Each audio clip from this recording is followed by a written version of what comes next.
Crônicas de OVNIs.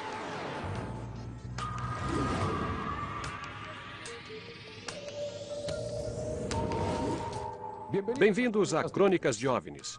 Nos últimos 4 anos, o Brasil tem atraído a atenção de ufólogos em todo o mundo.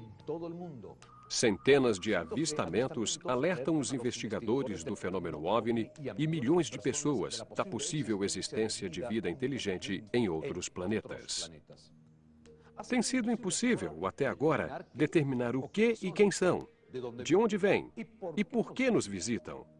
A incógnita dessas luzes estranhas no céu é um mistério. Do que se tem certeza é que milhares de pessoas em diferentes regiões do Brasil já avistaram e têm provas disso. Guarujá, 1996. Testemunha, Mário dos Santos. Avistamento de um OVNI. Eu sou comerciante e no ano de 96, por volta mais ou menos das 8 ou 10 horas da noite, eu estava em frente à minha residência e notei um movimento, né, de um astro, que até então eu pensei que fosse um astro, né?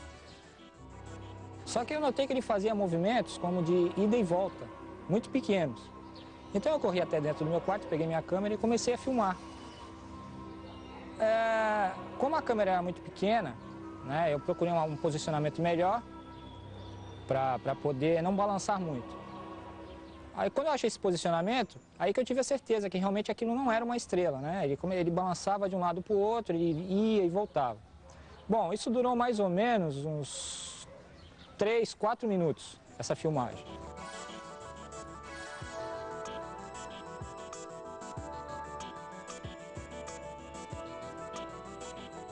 De repente ele sumiu por trás da parede do edifício que eu estava filmando. E coisa de 1 minuto a 2 minutos depois, um helicóptero da base aérea de Santos, né, sobrevoou por cima da minha residência em direção ao local onde estava o objeto, né? Até então o objeto já havia sumido. Aqui o litoral paulista é uma das regiões no Brasil onde mais aparecem esses objetos. É muito comum pessoas avistar objetos entrando e saindo do mar. Aqui na nossa região tem a cidade de Peruíbe, no litoral sul, e Ilhabela, no litoral norte, que os avistamentos são constantes. Toda semana ligam pessoas pra gente dizendo que observaram alguma coisa de estranha no céu. Nesse momento eu pedi até com minha esposa que telefonasse para a casa do Edson Boaventura Júnior, que é o presidente do Grupo Ufológico do Guarujá, e informasse a ele o que eu estava vendo no momento. E o mais interessante de tudo é que exatamente neste momento estava na casa do Edson Boaventura Júnior, presidente do Grupo Ufológico do Guarujá, o capitão Paraná, que era capitão da base aérea, e o qual não tinha conhecimento nenhum com o Grupo Ufológico do Guarujá.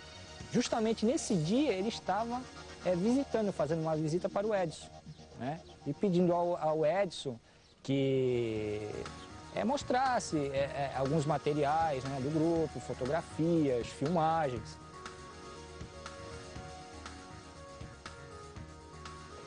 Sabendo disso, eu peguei a fita, né, entrei no meu carro e fui até a casa do Edson. Aí chegando lá, o Edson me apresentou, o capitão Paraná, e colocou a fita no videocassete para que todos ali vissem a respeito do que era.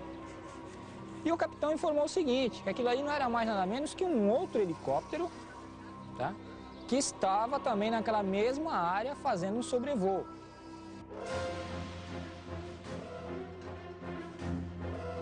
Se era um helicóptero, por que ele ia para a direita e para a esquerda e ficava parado naquele sentido?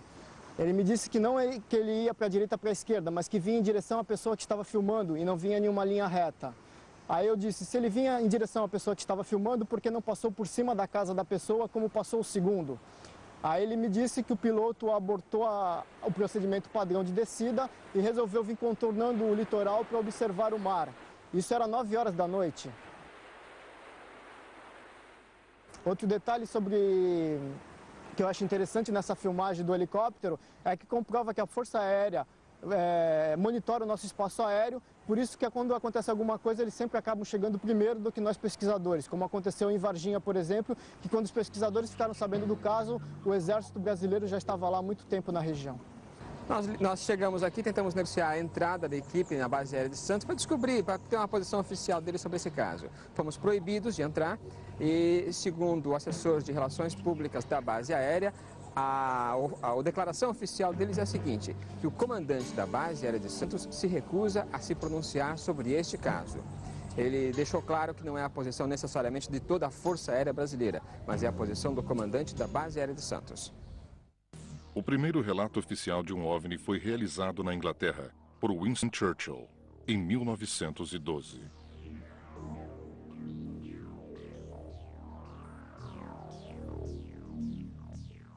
No próximo bloco, conheceremos uma família de São Paulo que filmou, da varanda de sua casa, a trajetória aérea de um OVNI que sobrevoava seu bairro. Eu já estava quase, acreditando naquilo que eu estava vendo, né?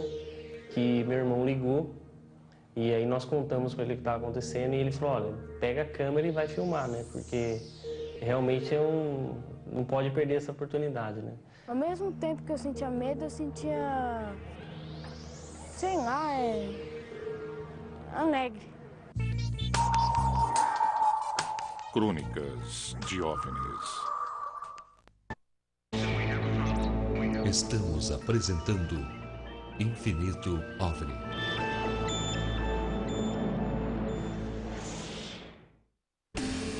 Vamos apresentar Infinito OVNI.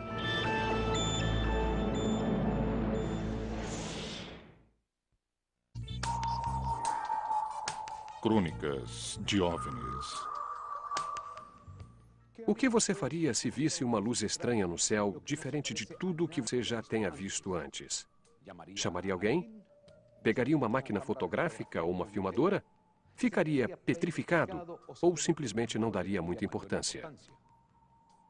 Bom, na história a seguir, 2 jovens que moram no bairro de Capão Redondo, em São Paulo, conseguiram gravar uma dessas luzes estranhas durante 4 minutos e meio, em 2 de janeiro de 1998. São Paulo, 1998. Testemunha família Oliveira. Avistamento de um OVNI durante 30 minutos.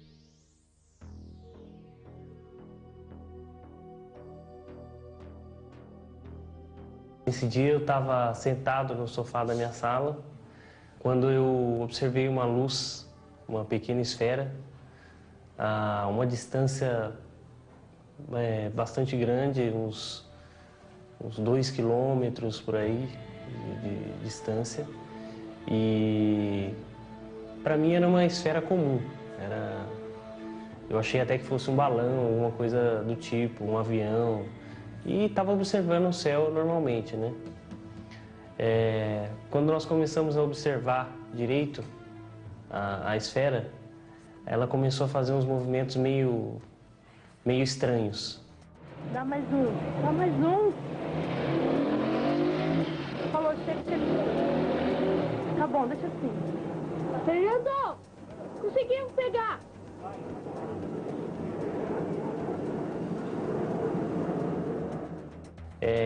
Eu observei isso aí mais ou menos de 15 a 20 minutos, né? E foi quando eu já estava quase, acreditando naquilo que eu estava vendo, né? Que meu irmão ligou e aí nós contamos para ele o que estava acontecendo e ele falou, olha, pega a câmera e vai filmar, né? Porque realmente não pode perder essa oportunidade, né? Catiúcia da Cunha Lopes e seu primo Alain Bruno se encarregaram de filmar esta luz nos céus do litoral paulista. Não, eu sentia ao mesmo tempo que eu sentia medo, eu sentia, sei lá, alegre. Ao mesmo tempo que eu sentia alegre, eu sentia medo e vice-versa. Eu acho assim, foi uma das coisas mais importantes para mim que fez eu pensar a respeito. Antes eu não acreditava, sempre eu via relatos assim, eu não acreditava. Depois, né, que eu tive a visão, que todo mundo viu, Foi uma coisa muito legal, porque assim, foi uma coisa nova pra gente. Fez a gente procurar mais, saber mais sobre isso. Foi muito bom. Nossa, Fernando! Peraí, vou ligar a câmera aí, você dá um zoom. É uma bolinha. Não, deixa assim, deixa assim. E ela filmou 2 minutos, filmou os primeiros 2 minutos. E eu filmei os 2 minutos últimos. Foi 4 minutos e meio de filmagem. Mas antes ele já estava aqui. Na hora eu fiquei assim, falei, meu Deus, como que pode acontecer uma coisa dessa? E aí ela sumiu, né? Depois de alguns minutos, desapareceu. Agora ele está parado. Tá mexendo agora? E depois, olhando a fita, foi que nós tivemos mais certeza de que realmente era um UFO, uma... Eu não acredito, meu Deus. Esse telefone, gente.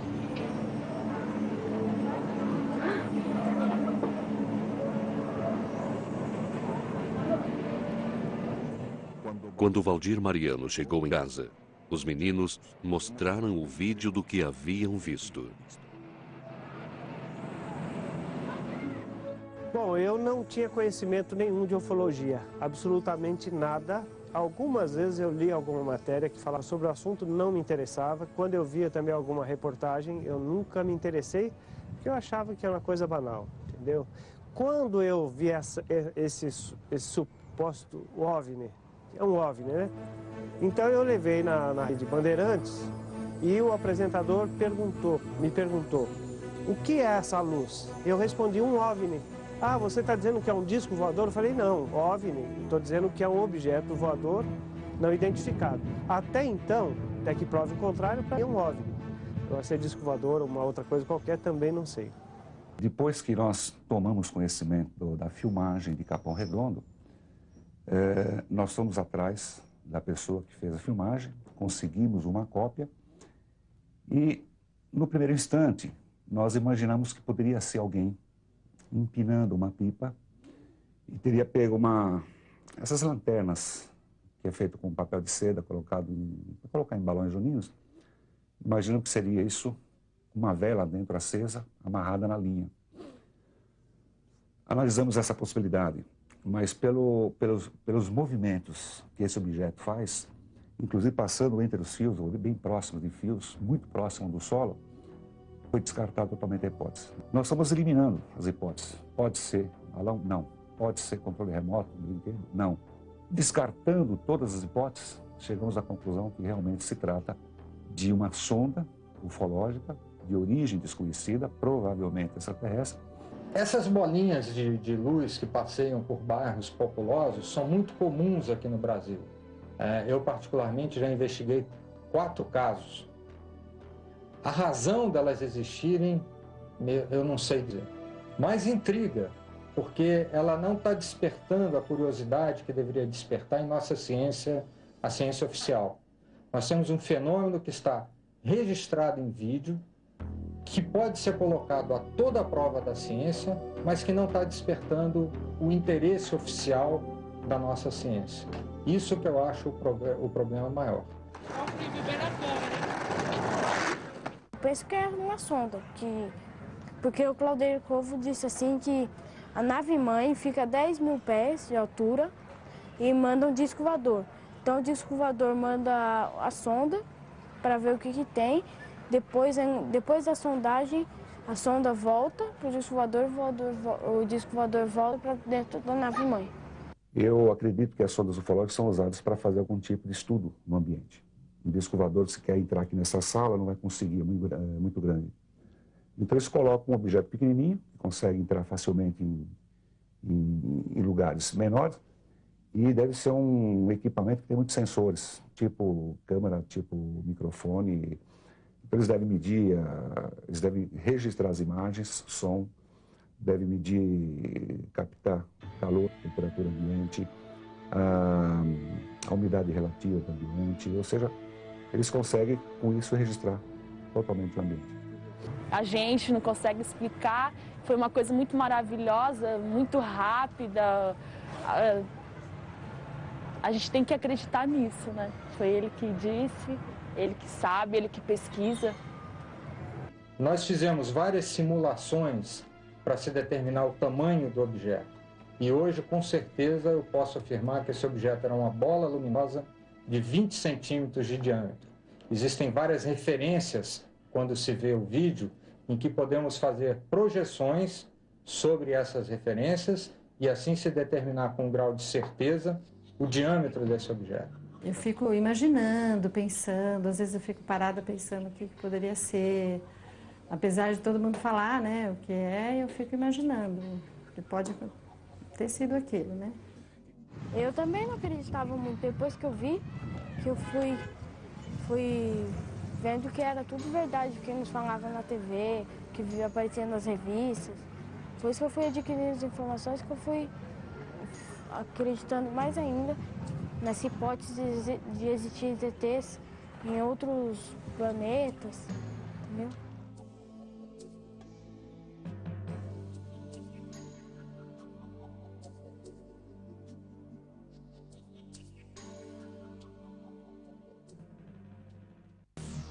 Vários OVNIs foram fotografados durante as missões espaciais da NASA nos anos 60. A filmagem da sonda em Capão Redondo representa uma das provas mais importantes da ufologia brasileira, já que nunca antes se havia filmado um OVNI durante tanto tempo. Em nosso próximo bloco, conheceremos de perto um caso com o polêmico chupa-cabras. Todas as patas estavam mortas, com perfurações no lado esquerdo, na região do coração. Veio muita gente aqui, veio e tal, foi o chupacabra, eu não sabia o que era, né? Eu sei que estava tudo morto aí. Apenas retiraram as penas do seu pescoço e abandonaram, como se uma coisa inteligente quisesse somente, talvez, o hormônio feminino.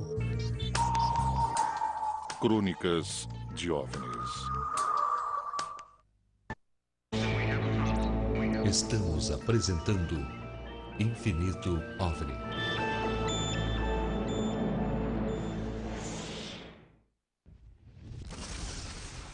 Voltamos a apresentar Infinito OVNI.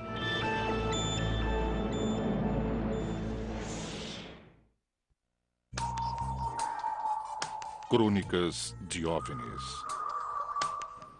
A febre do chupa-cabras ocupa as páginas de revistas e jornais desde 1995.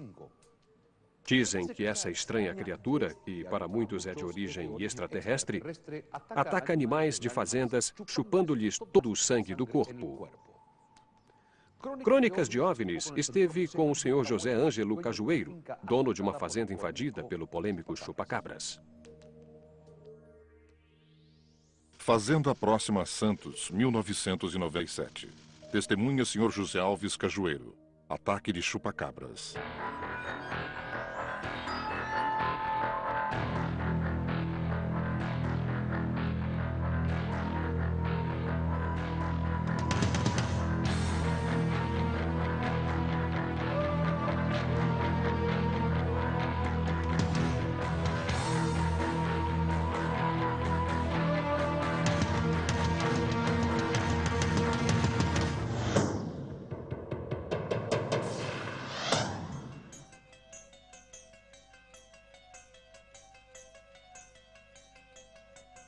Conta pra gente aí como estavam os animais naquele dia. Naquele dia, de manhã cedo, todo dia eu vinha dar comida para eles. Quando eu cheguei aqui na porta do galinheiro, que eu abri, eles estavam todos aqui de barriga para cima, né?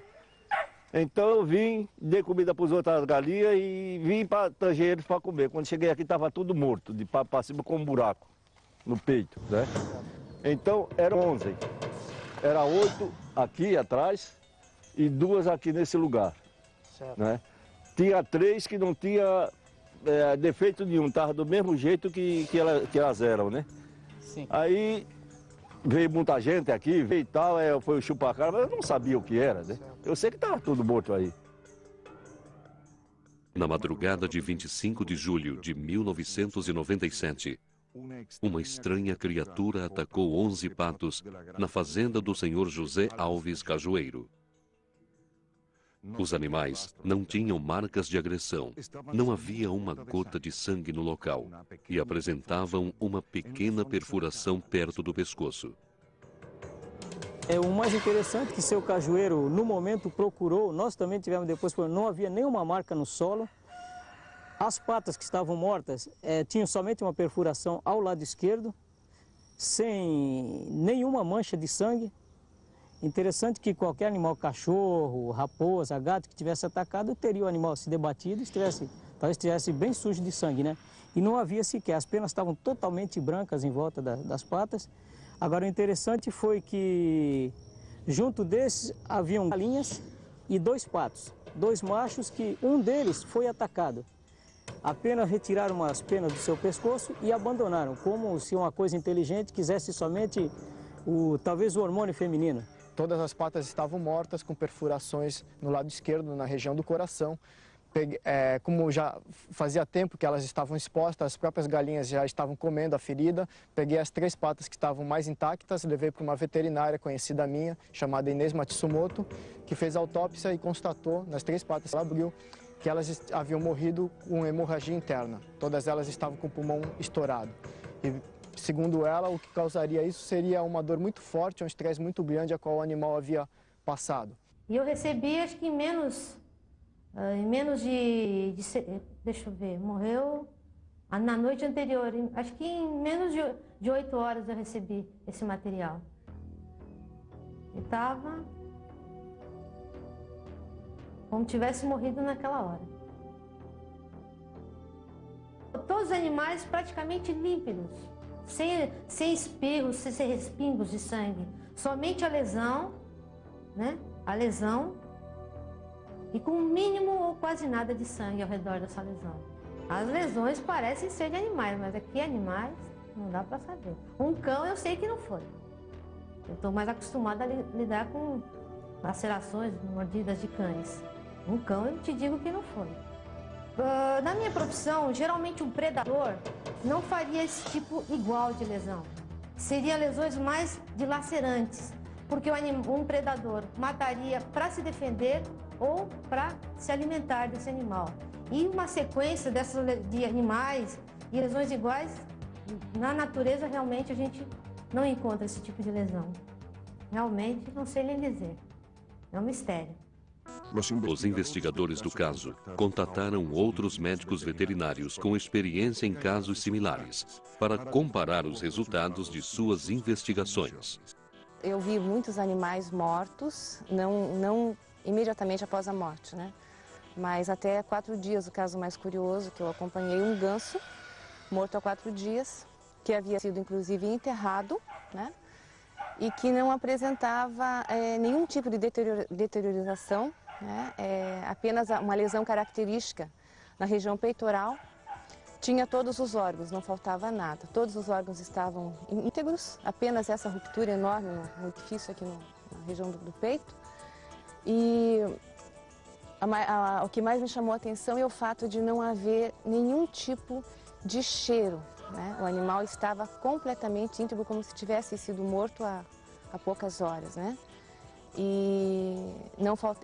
Também não havia presença de sangue, né? Em nenhum dos órgãos havia sangue.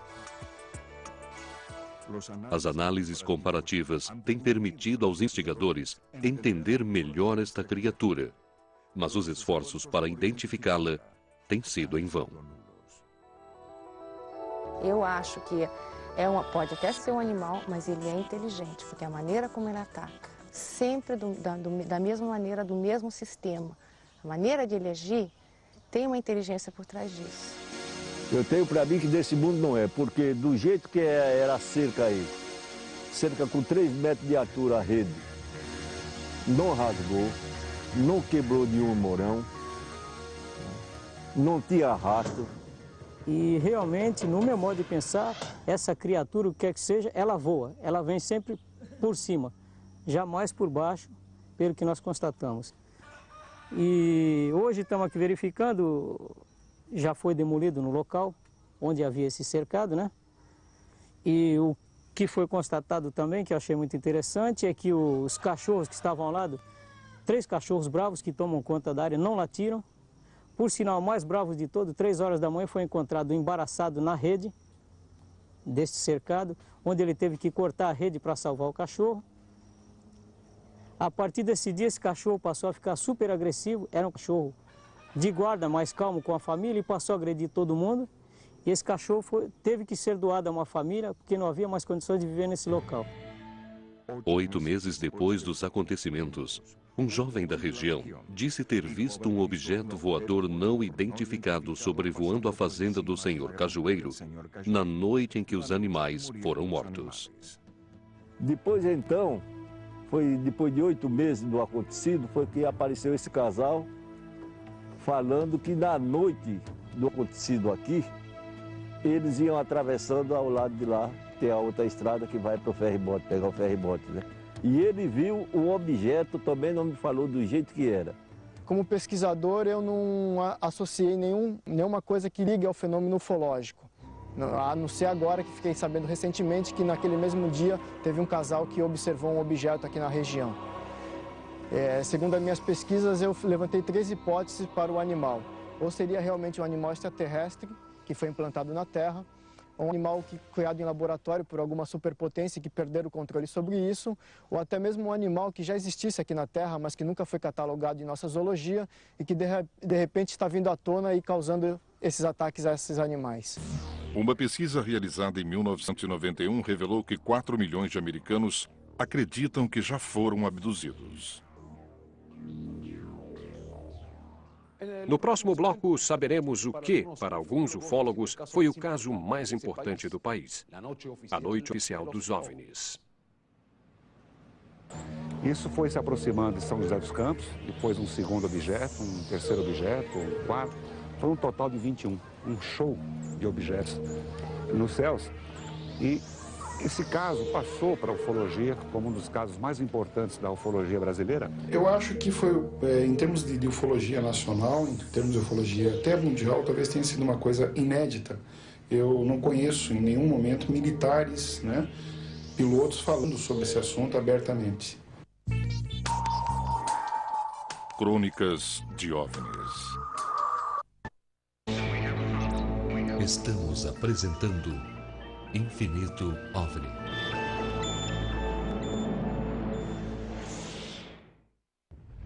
Voltamos a apresentar Infinito OVNI.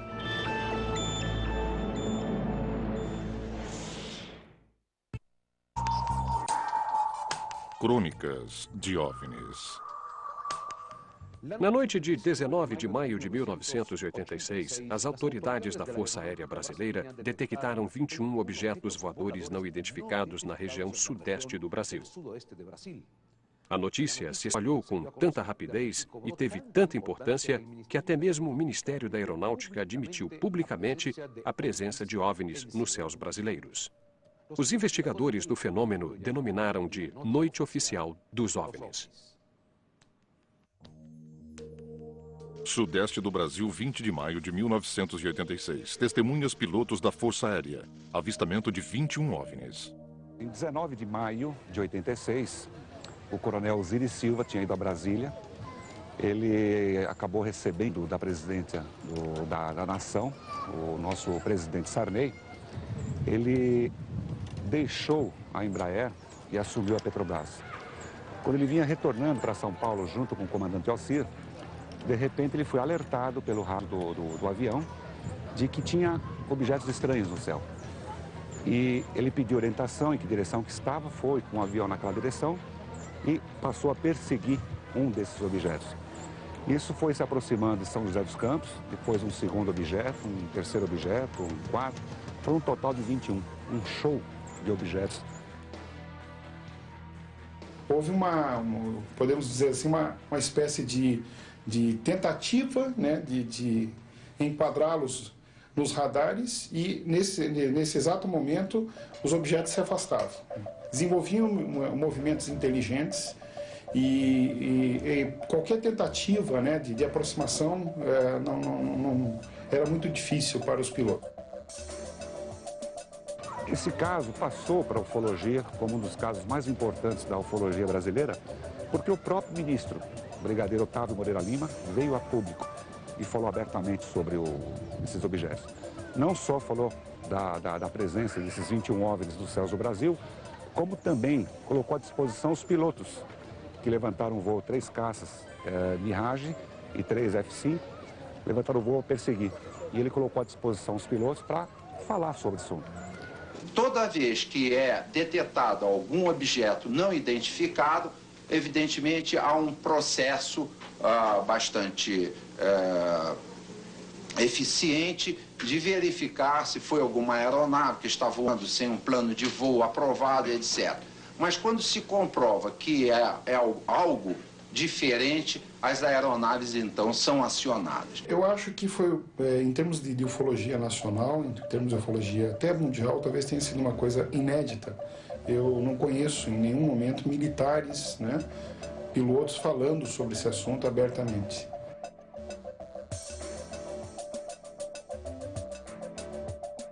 Um caso que teve não só uma repercussão nacional, mas também isso foi de conhecimento do mundo inteiro. Vários órgãos da imprensa e outros países também deram destaque, porque foi um fato importantíssimo que ocorreu dentro da casuística brasileira.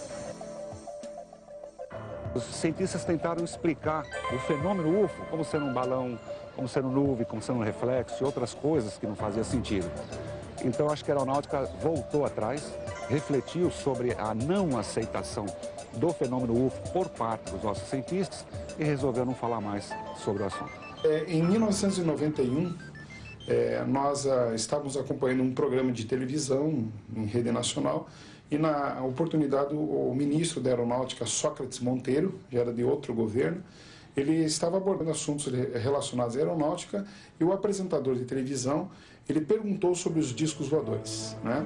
O ministro respondeu que em 30 anos de aeronáutica que ele tinha, jamais havia ocorrido um único incidente envolvendo objetos voadores não identificados.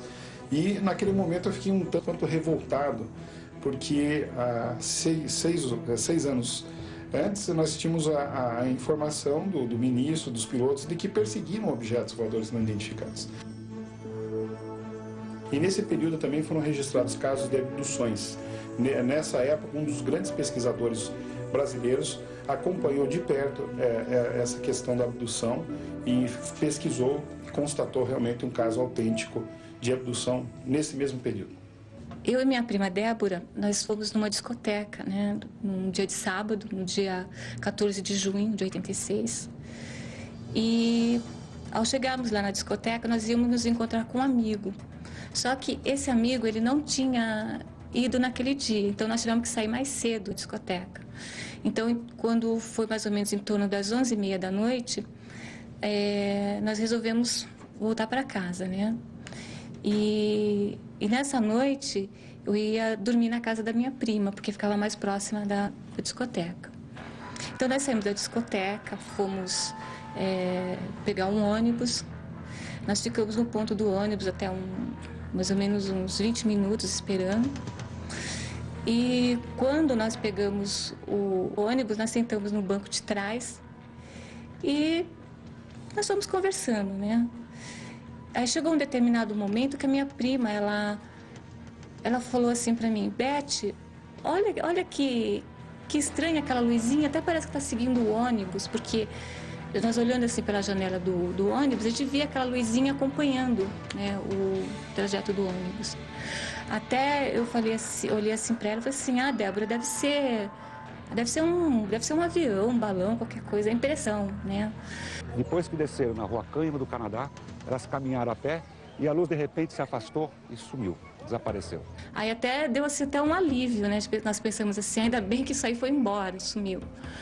Só que, ao chegar lá na rua da casa da minha tia, que era uma rua sem saída, no fundo, assim, tinha um campo de futebol, assim, enorme, né? Aí, quando nós chegamos lá, nós nos deparamos com um objeto parado, imóvel. Ele estava, assim, a mais ou menos a uns 5 metros de altura, assim.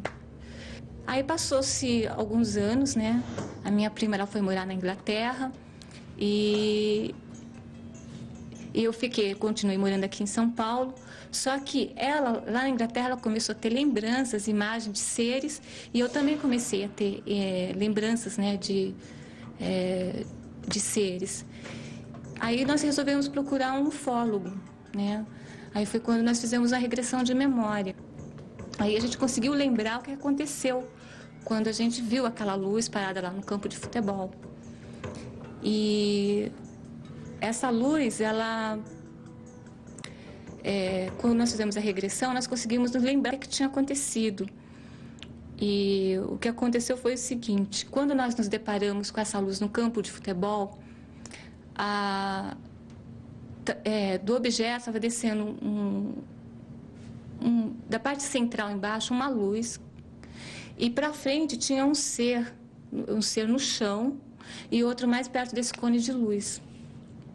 E quando nós vimos aquilo, nós nos sentimos assim impulsionadas a ir em direção daquele objeto, aqueles seres. E nós fomos caminhando, mesmo contra a nossa vontade. Era como se algo assim nos chamasse. E aí nós entramos nesse cone de luz, né? E a gente subiu assim, flutuando no ar. E quando nós entramos dentro do objeto, tinha mais outros seres lá dentro. Dois pegaram e conduziram a minha prima para uma outra sala, e outros dois me conduziram para outra sala. E nessa sala, eles me deitaram numa espécie de cama, né? Uma cama assim, baixinha, sem nenhum outro assim, apetrechos, né? E eu queria sair dali, eu queria me movimentar, sair dali, mas eu não conseguia sair dali. Eu estava me sentindo assim, apavorada de estar naquele local, né? Aí esse que estava do meu lado, ele se aproximou com eu vou dizer assim, com uma espécie assim de fio, que tinha tipo um ganchinho na ponta com uma esfera pequenininha assim, tipo o tamanho da cabeça de um alfinete. E ele foi se aproximando com aquilo perto da minha narina. E eu quando vi ele se aproximando com aquilo, eu fui ficando assim apavorada, porque pela forma que ele veio, eu senti que ele ia colocar no meu nariz, né? E aí ele foi se aproximando com aquilo e foi colocando. E é interessante assim, eu torno até a falar que eu estava assim paralisada, eu não conseguia me mexer. Aí eles foram colocando aquilo no meu nariz, e tinha essa telinha que ficava mais ou menos numa posição meio de frente de mim, e eu fui vendo aquela, assim, tipo, parecia o contorno, assim, da minha cabeça e o percurso que aquilo estava fazendo, aquele fio, né? E ele chegou mais ou menos aqui na altura da base da minha nuca. Muitos casos desse tipo têm ocorrido no Brasil, nós temos investigado muitos casos, e praticamente é semelhante. A forma como isso ocorre é igual no mundo inteiro, praticamente. Eles não passam assim nenhuma emoção, assim, eles parecem assim ser bem frios, e a boca é só uns lábios assim bem fininhos, não tem orelhas, o nariz são só 2 furinhos, né? E a pele é uma pele que lembra a pele de lagartixa. Elas narram seres pequenos, de 1,20 m, 1,30 m de altura, cabeça grande, olhos grandes, não tinha nenhum tipo de pelo no rosto, e pelo menos eles mantiveram as duas, pelo menos umas 6 horas dentro de uma nave, fazendo uma série de exames. A bolinha, ela ficou dentro da minha cabeça, e depois de alguns anos, né, depois que eu fiz a regressão de memória, que eu fiquei sabendo que isso tinha ficado dentro de mim, eu fiz uma ressonância magnética para ver se o objeto ainda se encontrava, né, dentro de mim. Só que o objeto ele já não estava.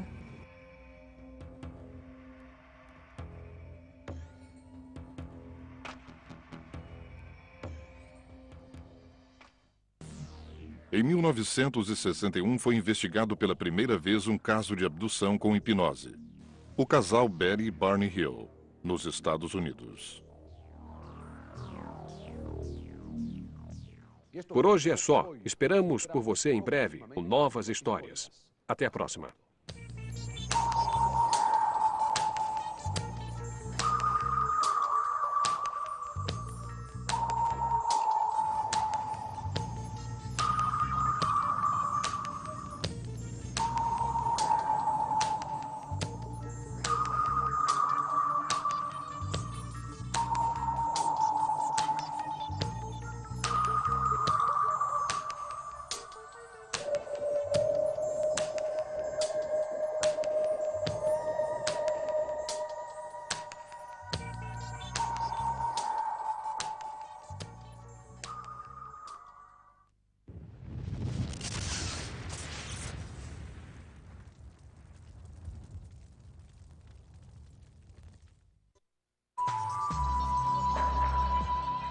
Voltaremos dentro de instantes.